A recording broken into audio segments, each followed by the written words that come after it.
Bonjour, pasteur Yossi. Bonjour. Vous êtes le porteur des visions de Opération Ninive. Est-ce que nous pouvons comprendre de quoi il s'agit concrètement Opération Ninive? Ok, déjà il faut peut-être rentrer dans les sources.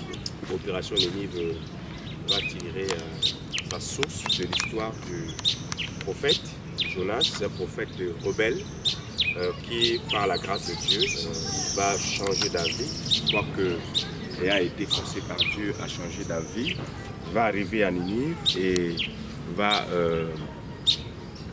bouleverser cette ville de Ninive avec un seul message, encore 40 jours, et tout le monde va se repentir, que ce soit le roi et tout le monde dans Ninive, tout le monde se repent. Et je me suis donc posé la question, nous aujourd'hui, nous sommes plus nombreux, nous sommes mieux que Jonas dans le sens que le Seigneur Jésus-Christ habite en nous, et qu'il nous aime, et le Père, le Fils et le Saint-Esprit sont en nous, nous sommes grands en statut, grands en position. Pourquoi est-ce que nous aussi, nous ne pouvons pas prêcher l'évangile à une ville ou même dans une nation comme la nôtre? Et c'est comme ça que j'ai commencé à réfléchir. Comment est-ce que, en réalité, en tant qu'enfants de Dieu, nous pouvons nous mettre ensemble et prêcher l'évangile dans notre nation, dans notre ville, de telle enseigne que tout le monde puisse se repentir, que ce soit les grands ou les petits. Alors, après mes cours, après mes études de théologie, je suis rentré dans la ville, dans ma ville natale, et j'ai donc dit, on va lancer l'opération Ninive qui va consister en quelques 4 points. Premier point, il faut sensibiliser les chrétiens de l'urgence de prêcher l'évangile. Deuxième point, il faut former les chrétiens à prêcher l'évangile. Troisième point, il faudrait leur donner des éléments pour pouvoir prêcher l'évangile, particulièrement les traités. C'est pour cela que Opération Ninive écrit les traités. Et quatrièmement, il faut organiser des sorties d'évangélisation pour aller un peu partout dans la ville et même aider les gens qui veulent organiser les sorties d'évangélisation, les campagnes d'évangélisation, à les organiser et à prêcher l'évangile avec eux. Voilà un peu succinctement Opération Ninive dans le cadre de la réponse à la question que vous avez posée. Nous rappelons également que Opération Ninive travaille en partenariat avec CAMFED dans le cadre du projet d'appui à l'évangélisation qui consiste également à la fourniture des traités, l'assistance matérielle par des équipements pour des campagnes d'évangélisation, pour des sorties, pour des missions. Donc, CAMFED a également collaboré avec l'opération Ninive dans le cadre de ces opérations et nous voulons préciser que l'opération Ninive était dans le département de la Main-Choum, dans la région du Nord-Ouest, pour une sortie d'évangélisation, pour une mission qui a été conduite justement par le pasteur Yomsi Maurice que nous recevons aujourd'hui. Alors nous allons nous tourner vers le pasteur Yomsi Maurice pour poser la question à savoir pourquoi avoir choisi le département de la Main-Choum. Qu'est-ce qui vous a motivé à cibler cette zone quand on se rappelle qu'elle est limitrophe du Cameroun, c'est-à-dire elle est dans la zone frontalière entre le Cameroun et le Nigeria? Est-ce que c'est un appel particulier de Dieu? Est-ce que vous connaissiez auparavant cette ville, ce département? Comment est-ce que vous avez fait pour en arriver là? Nous avons commencé à réfléchir qu'il y a plusieurs autres régions de notre pays qui n'ont pas encore écouté l'évangile.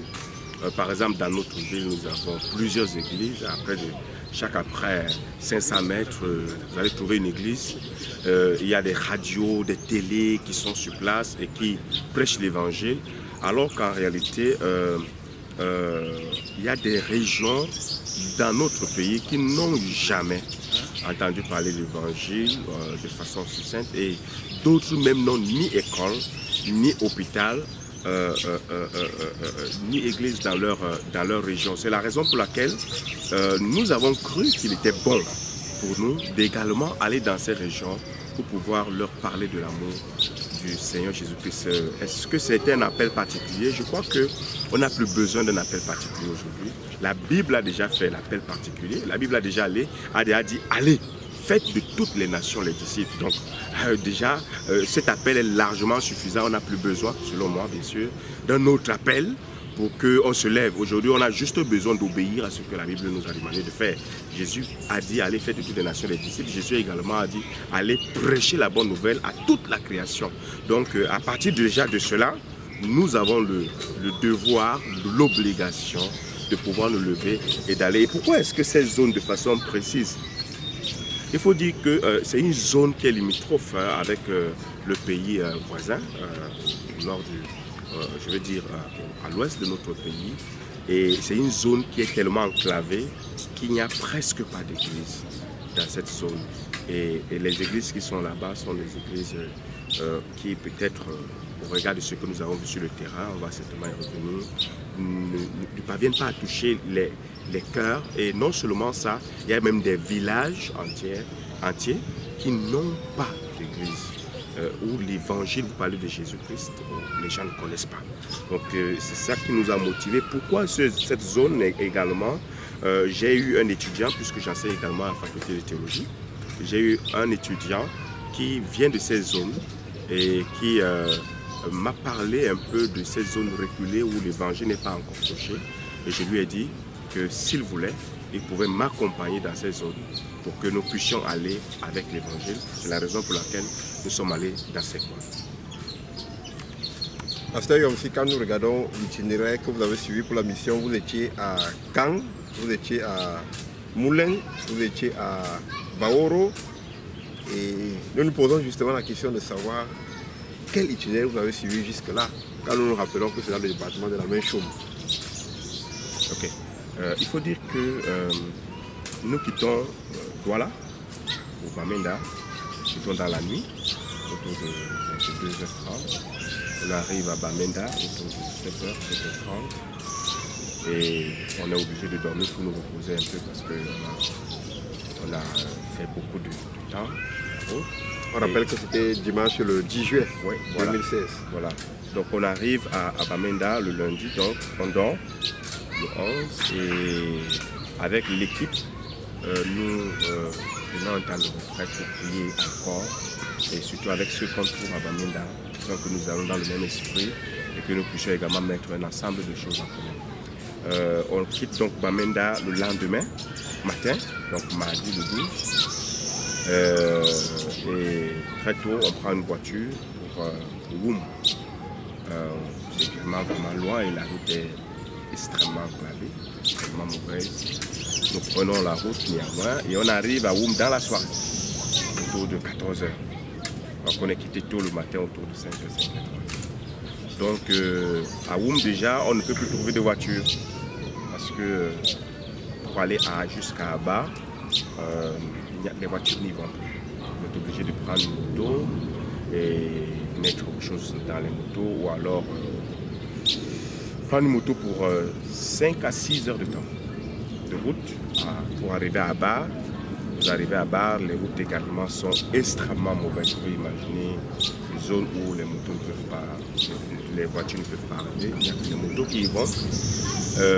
Quand nous arrivons donc à Bar, il s'est fait déjà presque nuit, il fait déjà 17h, 18h. On arrive, nous trouvons un de mes étudiants qui est pasteur dans la zone et qui nous reçoit, le pasteur Godlov, et nous dormons chez lui. Nous dormons chez lui et quand nous dormons, le lendemain, très tôt le matin, autour de 4h, on est debout. Prions. Dès que nous finissons de prier, nous recommandons la journée, commençons à marcher à pied.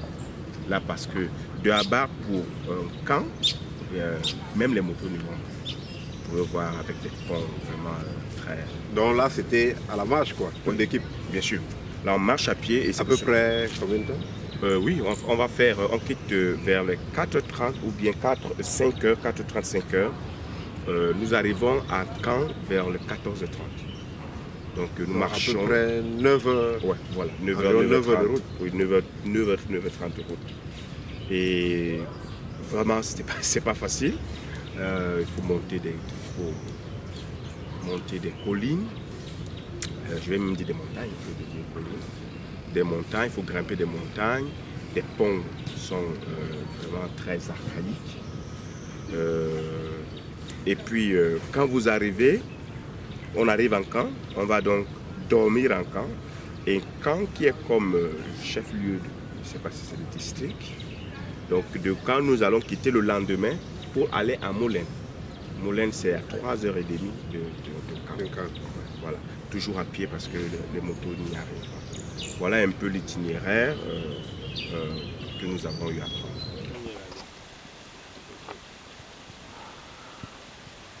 Ok, nous voici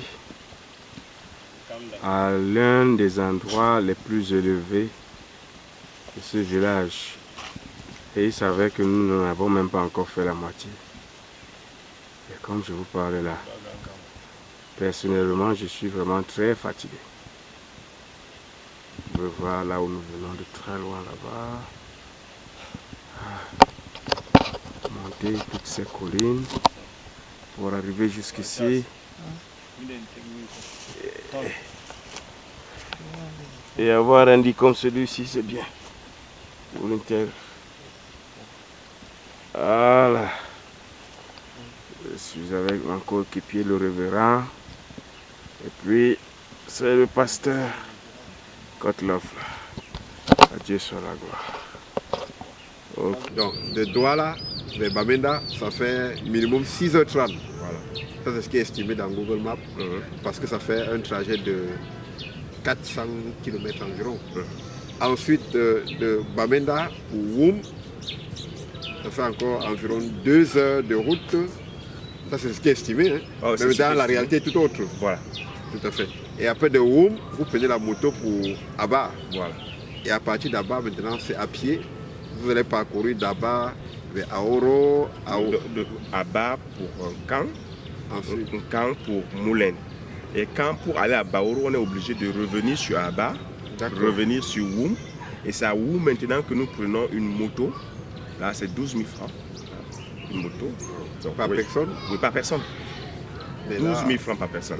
Donc, vous mettez donc vous êtes sur la moto, 12 000 francs pour aller jusqu'à Baoro. Donc, vous voyez un peu. Donc, Baoro est un peu, n'est pas dans la même localité que Aba, Kang et Moulin. Donc, on est obligé de revenir vers Aba à pied, reprendre la moto, repartir à Woum. De Woum, maintenant, nous prenons pour Baoro. Et Baoro, c'est vraiment, vous quittez de Baoro, c'est juste une rivière qu'on appelle la rivière Baoro. Vous la traversez pour arriver au Nigeria. D'accord, justement, dans votre rapport de mission, nous avons également vu que vous avez visité un village, déjà de l'autre côté, au Nigeria. Oui. Et vous avez également partagé l'évangile là-bas. Il y a une famille qui s'est engagée au Seigneur dans cette Gloire à Dieu. À la grâce de Dieu. Gloire à Dieu.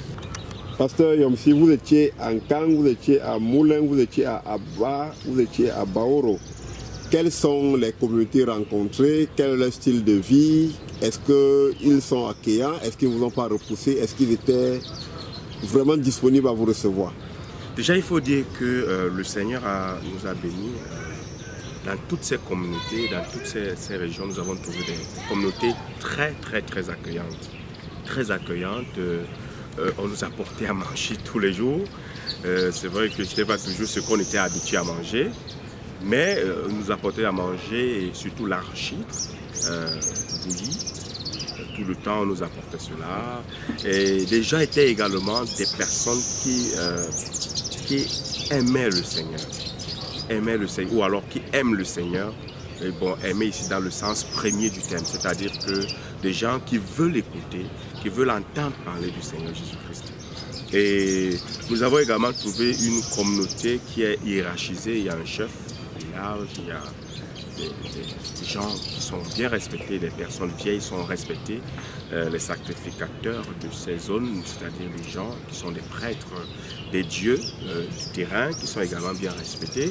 Nous avons trouvé des communautés qui ont un système de vie différent du nôtre. Par exemple, que ce soit en Camp ou à Moulin, la semaine n'a que 5 jours. Elle n'a que 5 jours, alors que chez nous, ça 7 jours.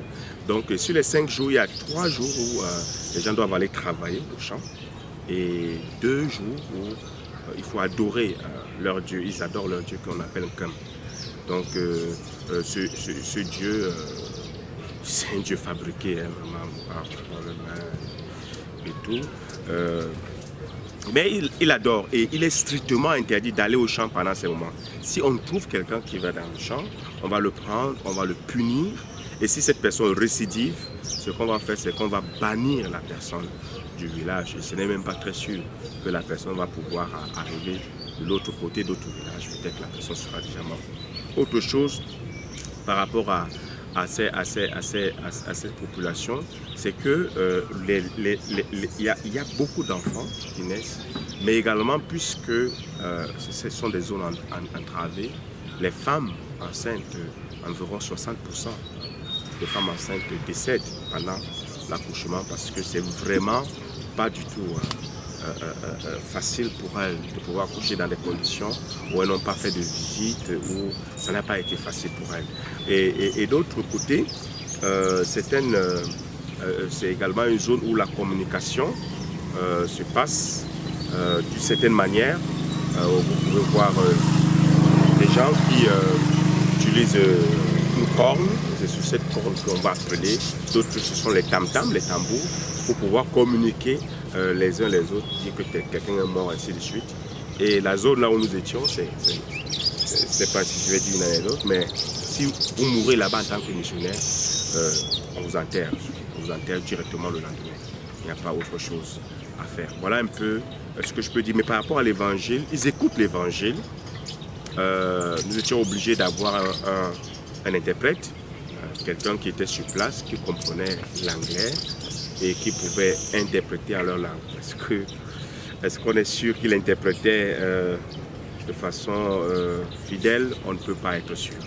Bon, mais on se dit, le Seigneur a été avec nous et certainement il le faisait.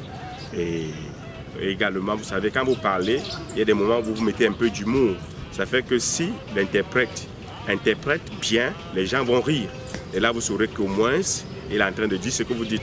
Alors que si vous mettez de l'humour et que quelqu'un interprète et il n'y a pas cet humour, les gens ne rient pas, ça montre que c'est pas bon. Donc on voyait également, ce sont les techniques que nous avons utilisées pour nous rassurer que c'était fidèle l'interprétation. Les gens ont écouté l'évangile et plusieurs se sont engagés à suivre le Seigneur. Mais nous n'avions pas assez de temps pour pouvoir nous rassurer, pour voir le fruit. C'est d'ailleurs la raison pour laquelle nous sommes en train de planifier plusieurs autres voyages là-bas. Donc nous rappelons également que dans ces zones-là, il n'y a pas d'électricité, pas de réseau de télécommunication. Donc pendant les 12 jours, c'est ça, que vous avez passé là-bas, vous étiez injoignable par votre femme, par vos enfants, par vos frères, par vos bien-aimés, par votre communauté. Donc vous étiez carrément coupé du monde, quoi. Et il faut aussi rappeler qu'il n'y a pas de véhicule qui arrive directement jusqu'à cet endroit-là. Donc après la localité d'Aba, où on arrive par moto, le reste c'était à la marche, justement. Exactement. Nous rappelons également que à Moulin, par exemple, il y a 0 école, 0 hôpital, 0 église.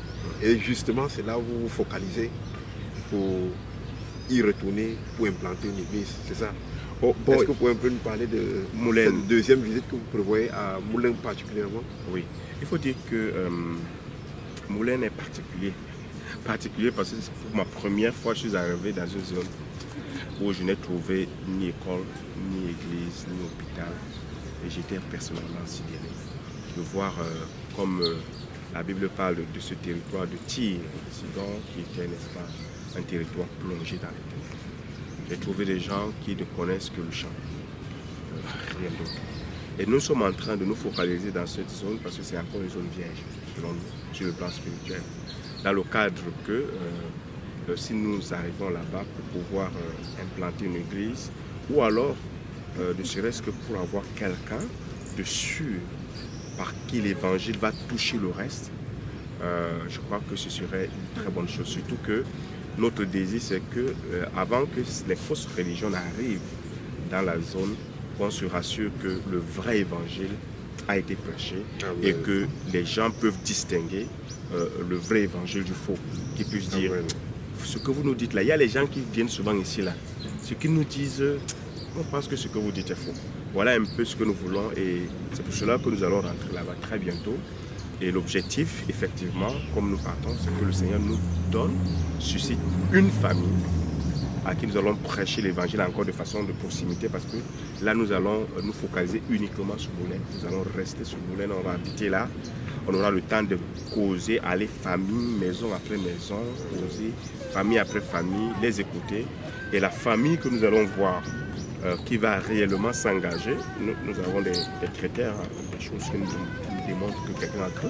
Déjà, s'il prend ses dieux, nous donne de lait brûlé, nous comprenons qu'il s'est vraiment engagé. Ou s'il commence à nous parler de comment est-ce qu'il a été initié, ou bien nous dire un certain nombre de choses, parce qu'il faut dire que dans ces zones, dès que tu es enfant, dès que tu nais, on t'initie à leur divinité, donc à la sorcellerie en réalité. Donc c'est ça, ce sont les points qui nous donnent de comprendre que quelqu'un a cru. Justement, quand on regarde les photos de la mission, on se rend compte que la tranche de la population est essentiellement composée des enfants, c'est-à-dire ceux qui sont à peu près en dessous de 12 ans. Qu'est-ce qui peut, selon vous, expliquer cela? Ok, ce qui justifie ça, il y a plusieurs éléments. Déjà, le premier élément, c'est que plusieurs vieilles personnes là-bas meurent des maladies, parfois même qu'on peut déjà traiter facilement, que les écorces, les feuilles ne parviennent pas à traiter, comme le paludisme, certaines personnes meurent du paludisme et d'autres maladies. Et puis les jeunes, dès qu'ils sont assez réfléchis, commencent à réfléchir, à se poser des questions sur leur vie et à entendre qu'il y a d'autres zones qui commencent à partir par les zones rurales.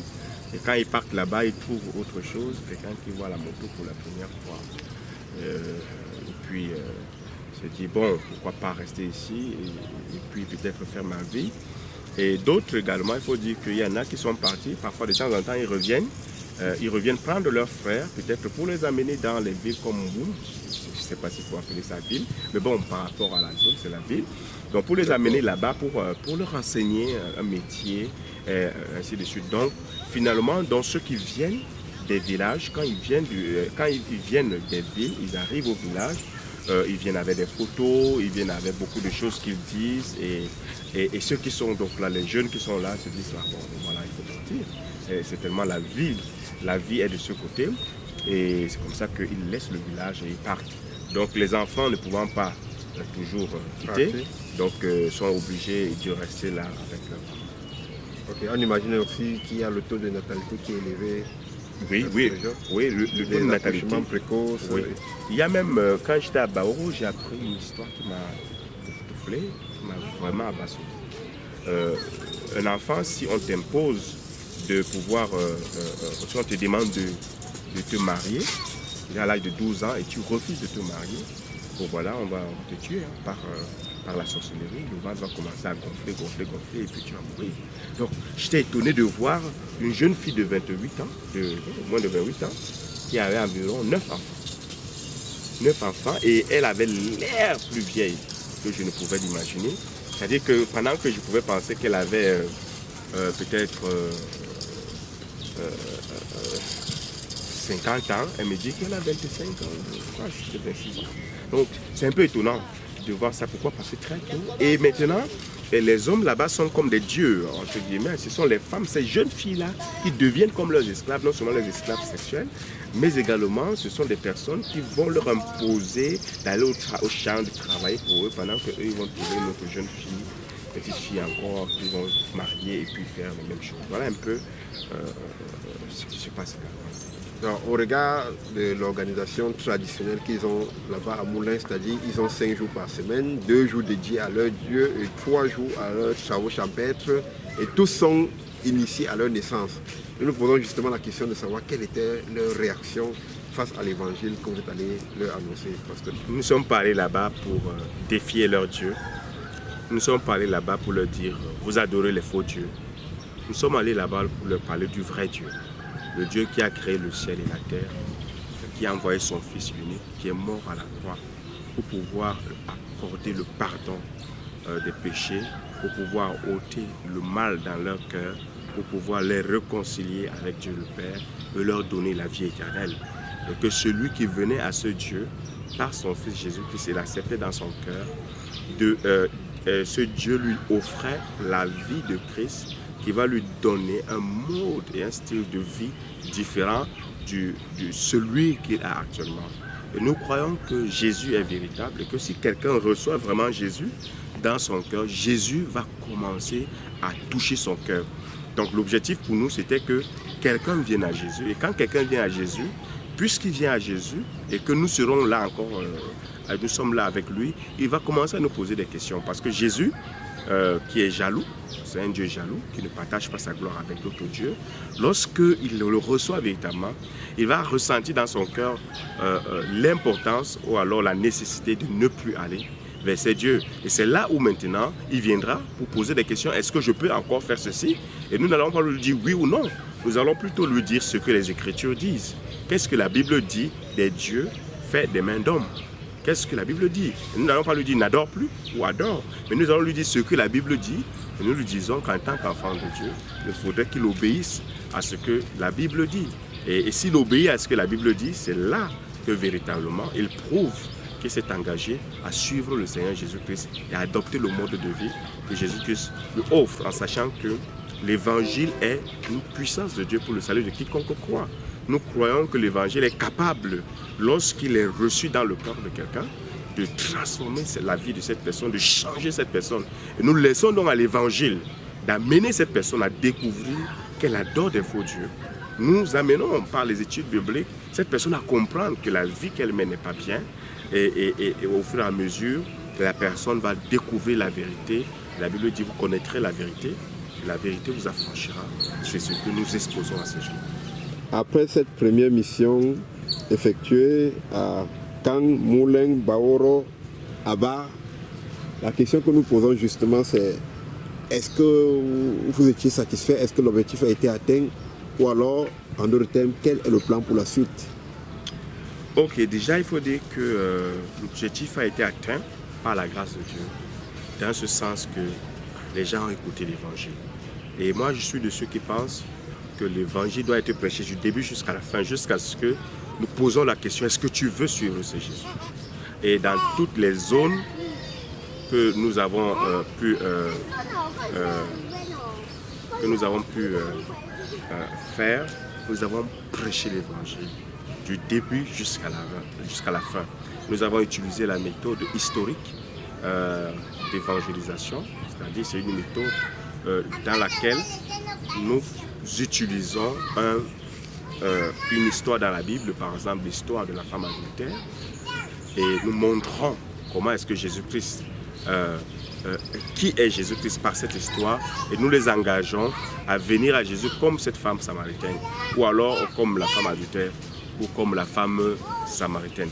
Voilà un peu comment est-ce que nous avons fait. Est-ce que nous avons été satisfaits? Oui, nous sommes satisfaits. Jésus a fait son œuvre. Beaucoup de personnes se sont engagées. Maintenant, nous devons repartir là-bas pour nous concentrer à Moulin. Et nous concentrer à Moulin. Et l'objectif, c'est de trouver une famille. Une famille. Et si possible, pourquoi pas travailler avec l'église, une église locale qui est là, l'église baptiste. Pardon, donc qui va, si elle veut, implanter une église sur place. Mais notre objectif, ce n'est pas tellement d'implanter l'église, mais d'implanter Christ dans les cœurs des gens. Implanter Christ dans les cœurs des gens. Et si Christ est implanté dans les cœurs des gens, ces personnes pourront se regrouper et commencer à faire quelque chose. Ça pourra être une église, ça pourra être une cellule, ça pourra être ce que ça pourra. Oui, nous avons été satisfaits et nous allons repartir bientôt pour pouvoir continuer. Il y a le travail à plusieurs niveaux. Nous avons prêché l'évangile, il faut faire l'établissement. Après l'établissement, il faut équiper. Après l'équipement, il faut former. Et voilà un peu, nous sommes encore à la deuxième phase. Nous allons aller pour l'établissement. Et par la grâce de Dieu, nous croyons que nous allons arriver à équiper également ceux qui ont reçu l'évangile dans leur cœur. Nous rappelons également que l'opération Ninive n'est pas allée les mains vides pendant cette mission. Est-ce que vous pouvez nous préciser, en dehors de l'évangile, ce qui a été apporté pour ces communautés?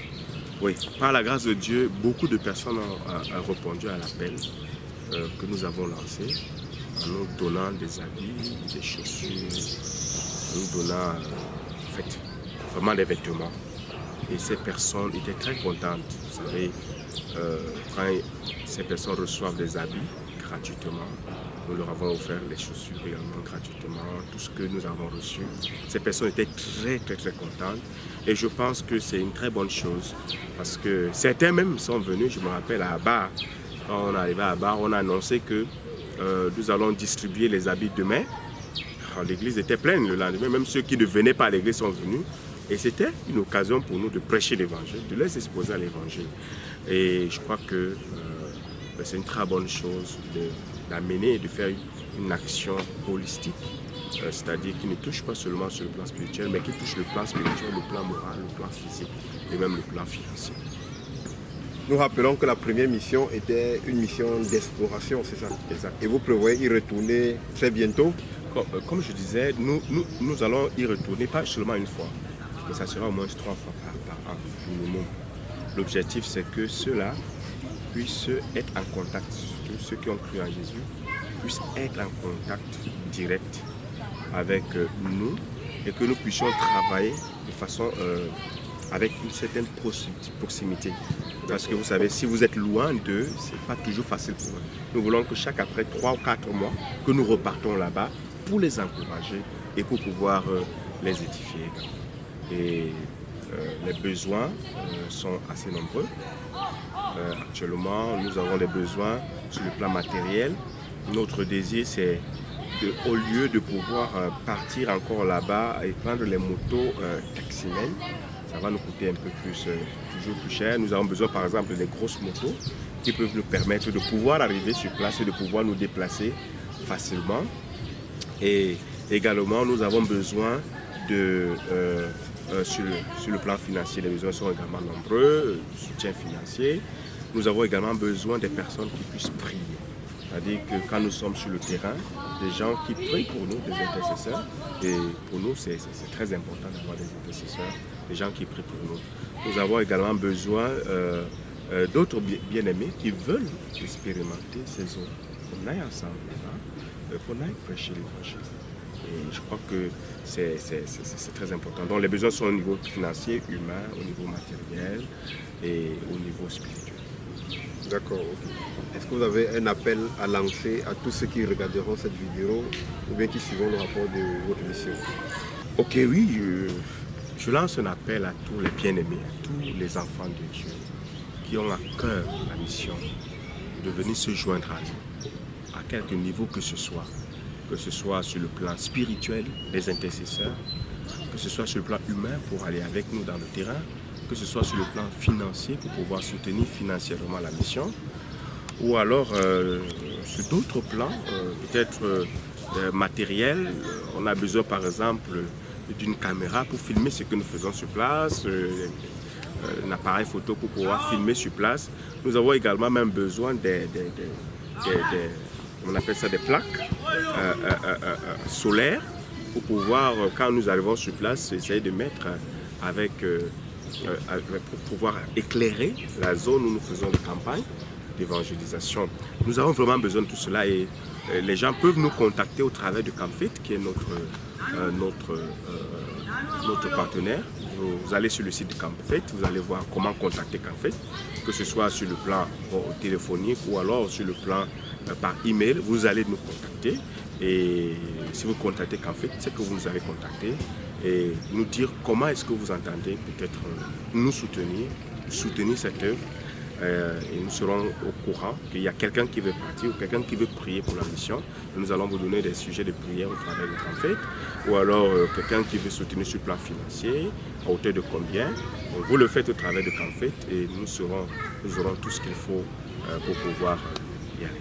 La prochaine mission aura lieu entre décembre et janvier, entre la première semaine de décembre et la deuxième semaine de janvier. Pourquoi?